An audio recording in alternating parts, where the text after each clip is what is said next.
Hello, and welcome back to another 8-Minute Deck Tech with Jake and Joel Magic. I am Jake, and today I'm going to be talking to you about my new general, Arcades, the Strategist. Or you could just call it Arcades, like plural. We're going to be going to a couple different arcades today.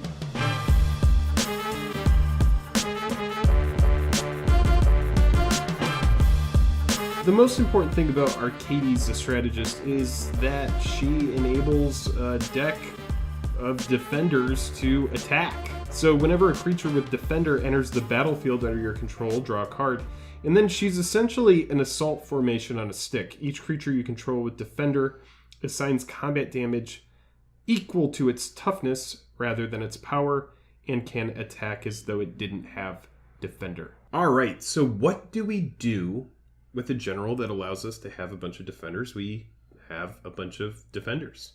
Now, these are the walls. Actually, I'll go ahead and start by telling you that this deck runs 23 walls. So in a commander deck, we're most likely going to see a wall in 1 and 4 cards. This is what we want.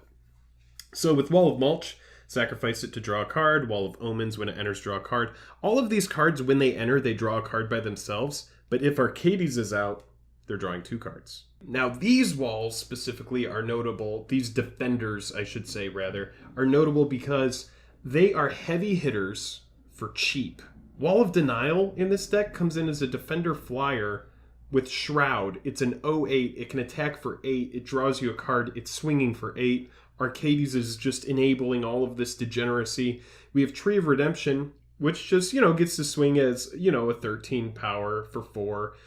It draws you a card, obviously, when it enters, but, you get to exchange life total. Steel Wall is just an 0/4 for 1. So on turn 5, you can play Arcades, you can play Steel Wall, you can trip a card, now you have a 4-power attacker, and, Wall of Shards, it only costs 2, and it's a 1/8, it's going to attack in for 8, for the small cost of a cumulative upkeep of your opponent gaining 1 life. The rest of our defenders, these are defenders that do things. We're going to start over at Perimeter Captain. This is just an 0/4 for 1. You're drawing a card because of Arcades. Whenever a creature you control with defender blocks, you're gaining 2 life. We have Soulsworn Jury, which is, just a 1/4 defender, but we can pay 1 and a blue to sacrifice it to counter target creature spell. We have Dazzling Ramparts, which has a tap effect attached. We have Doorkeeper, which is going to mill our opponents. This is a win condition attached to one of our defenders that mills per the number of defenders you have. We have a defender that loots. We have Mnemonic Wall, which is going to get us back an instant or sorcery card. We have Caryatid, which is just, this was a house in Standard. It's great in this deck. We have a Defender Hexproof that floats mana of any color. This mana fixes for us. Wall of Reverence, which is going to allow us to gain life equal to the power of target creature we control. We have this one that just, target creature gets +0/+4. When you're swinging with toughness, tapping this guy to have a dude get through for more is great. Wall of Frost, it's tapping things down. Wall of Junk. What's really cool about Wall of Junk is this plays as pretty much like an unlimited cantrip. I mean, when it blocks, we're returning it, we're playing it again, we're drawing another card. We have Psychic Membrane, which is going to draw us a card when it blocks.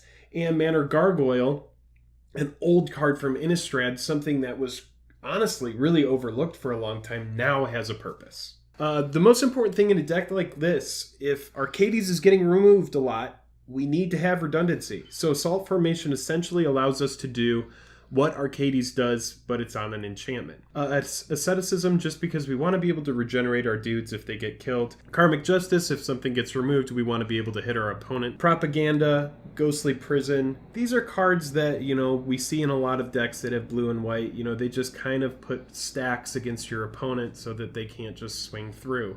When you have a wall strategy, now you have Ghostly Prison and Propaganda. It makes things very annoying for your opponent. Aura Shards, whenever a dude enters, we're destroying an artifact or enchantment. And this card, Concordant Crossroads, just says all creatures, it's a global enchantment, says all creatures have haste. So what's better than playing a Wall of Denial than playing it and then swinging in for 8 the turn you play it? Alright, so these are the only other creatures in the deck that aren't defenders or walls. We have Yavimaya Elder, Yavimaya Dryad, just for some ramp, Acidic Slime, you know what Acidic Slime is, Selfless Spirit, just because this card is one of those cards that your opponent is like, all right, now we have to remove the Selfless Spirit before we can do anything. Eternal Witness to get things back. Shalai just because it's like really good for, protecting yourself and your dudes. But this card is actually great. I actually built it into the deck just because it's so funny because it's one of the cards that say you win the game. But at the beginning of your upkeep, put a filibuster counter on this. And then if it has 5 or more, you win the game. But the thing is whenever a source deals damage to you, you have to remove a filibuster counter from it. But I figure in a defender shell, this is a perfect opportunity for something silly like this to flourish. And I feel like this is the kind of like advisor from like a lore standpoint that Arcades would have in like the background. And we have a small counter package in this deck. We just have Cryptic Command for versatility, Counterspell, Confirm Suspicions, some Desertion, and Hindering Light. All right, moving on to just some spot removal and board wipe. We're not super heavy on this. I imagine because we're drawing so many cards from our defenders that we're going to find these cards that will help us win the game. But, Tribute to the Wild, to get rid of artifacts or enchantments. Can't go wrong with Path to Exile, Swords to Plowshares, Supreme Verdict, Fumigate, Evacuation, Cyclonic Rift, Aether Spouts. I love cards like Cyclonic Rift in a deck like this because you can bounce all of your opponent's permanents and then just swing through with all of your big beefy walls.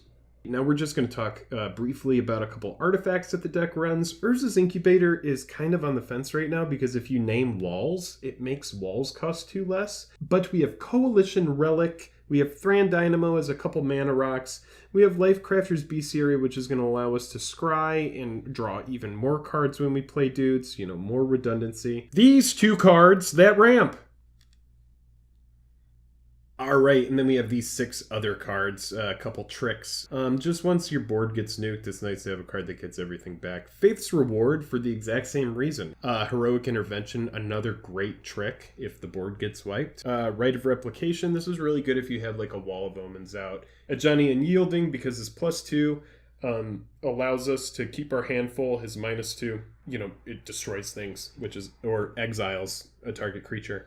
And then Vincer, which allows... Oh man, if Vincer goes ultimate, that can turn a game, but really what we like Vincer for is this +2, which allows us to exile target permanent you own, return it to the battlefield under your control. This is great for abusing ETBs. And now we're at the land part of the deck tech.